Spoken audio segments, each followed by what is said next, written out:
नमस्कार दोस्तों, कैसे हो। वीडियो आपके लिए स्पेशल बना रही हूँ जो समाज में हो रहा है, जो हम देख रहे हैं और जिस वजह से पेरेंट्स परेशान हो रहे हैं। तो ये देखना है कि हमारे बच्चों को कौन सिखा रहा है। सिखाने वाले हम नहीं हैं। हमारे पास बच्चा कुछ गिनती के घंटों के साथ में रहता है, उसके अलावा उसकी दूसरी भी दुनिया है। अब दूसरी दुनिया में आप पूछेंगे कि कैसे। बच्चा सुबह उठता है, फिर वो स्कूल चला जाता है, उठ के 7 बजे आएगा, 3 बजे 2:30 बजे। पेरेंट्स जो हैं वो बाहर या तो नौकरी पे चले जाते हैं, घर में कोई होता नहीं, या फिर दादा दादी होते हैं तो वो उनको बच्चों को देख लेते हैं। तो उसके बाद पेरेंट्स आते हैं 5 बजे 6 बजे, तो शाम को सोने का टाइम हो जाता है 9-10 बजे तक। तो उस 6 बजे से लेके और रात के 10 बजे तक माँ के पास इतना काम होता है कि वो वही काम ही निपटा पाते हैं। अगले दिन की सुबह की तैयारी करनी है, कुछ कपड़े देखने हैं, कुछ घर के काम निपटाने हैं, किचन देखना है, तो बहुत सारे काम है कि वो रात को 10 बजे तक सोने की तरह टाइम हो जाता है। अगर वो टाइम से नहीं सोएंगे तो फिर वो सुबह उठना उनके लिए मुश्किल है।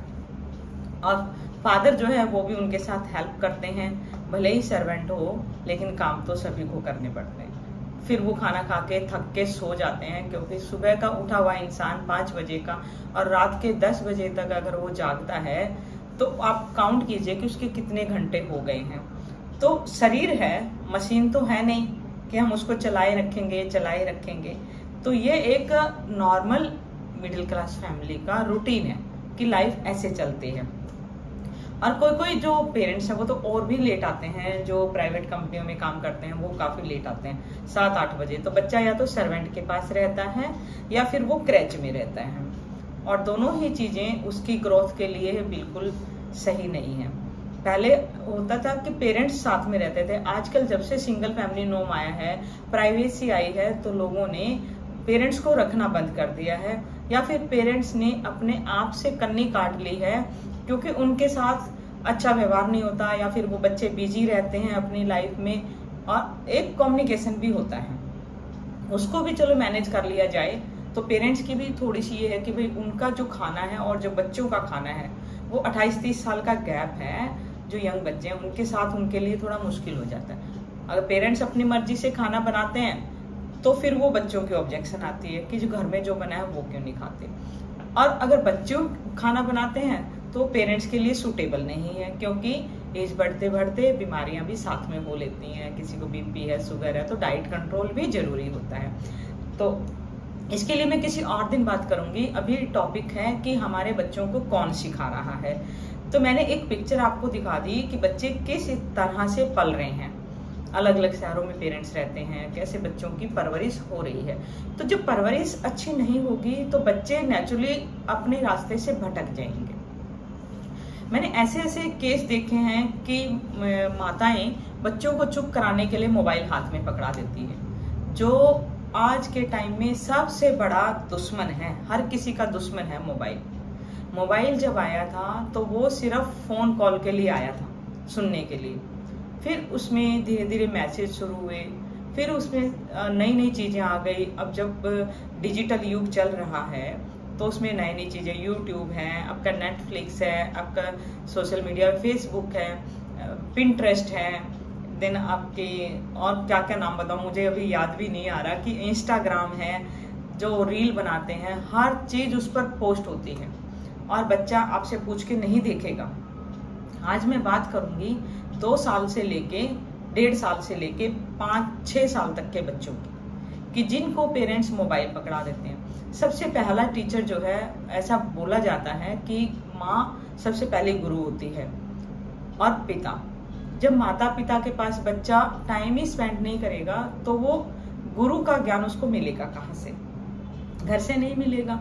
दादा दादी के पास बहुत कम बच्चे होते हैं, कि बहुत कम पेरेंट्स हैं जो अपने बच्चों के साथ में रहते हैं, क्योंकि झगड़ा किसी को पसंद नहीं है। सब ये सोचते हैं भी झगड़ा ना हो, इसलिए पेरेंट्स आजकल खुद कन्नी काटने लगे, खुद से अलग से रहने का डिसीजन उनका हो गया है कि किसी तरह से ये सेटल हो जाए और इनके बच्चे सेटल हो जाए।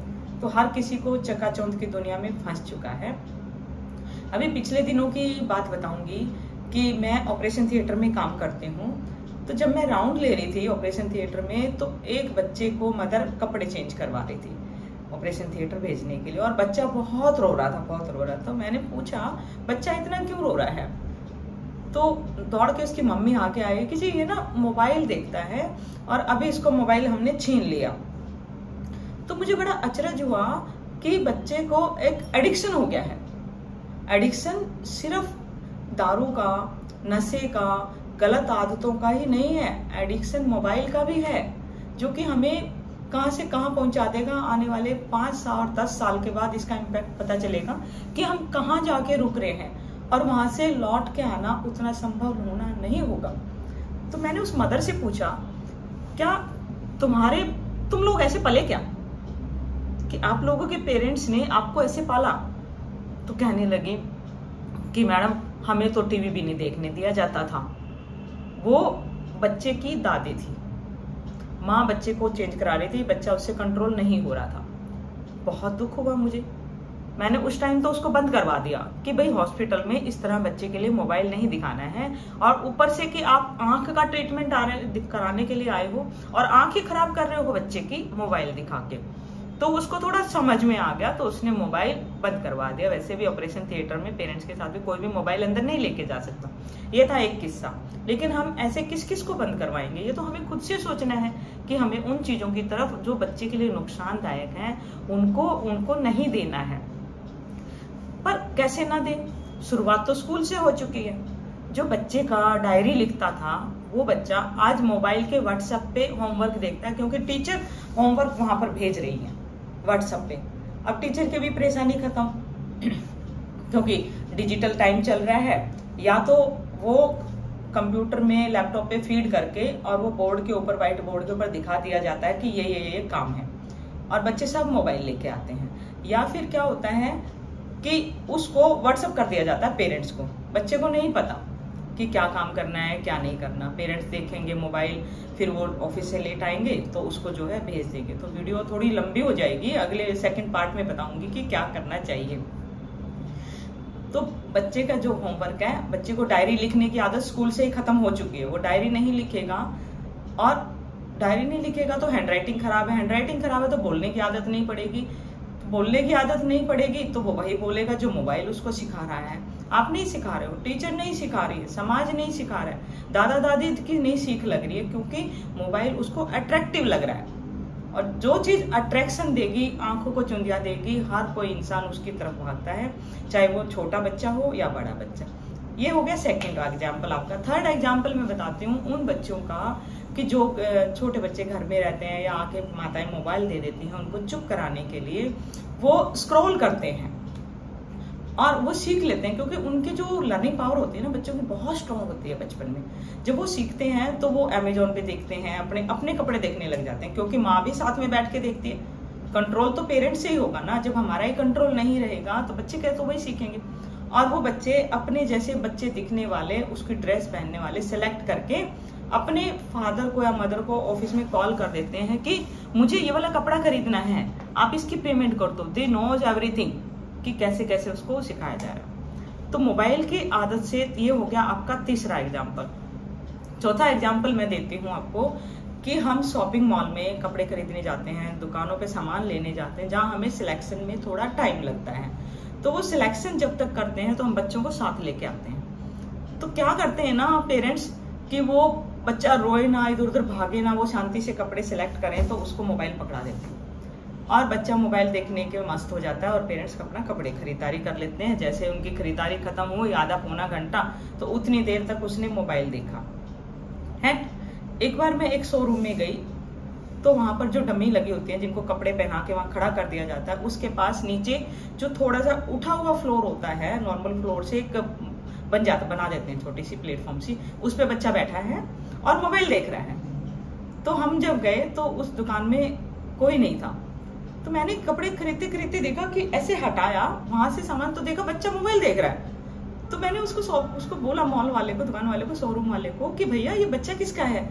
तो वो सब पका गया, क्योंकि बच्चा इतना मस्त था और पेरेंट्स ने अपनी शॉपिंग की और वो बच्चे को लेना भूल गए।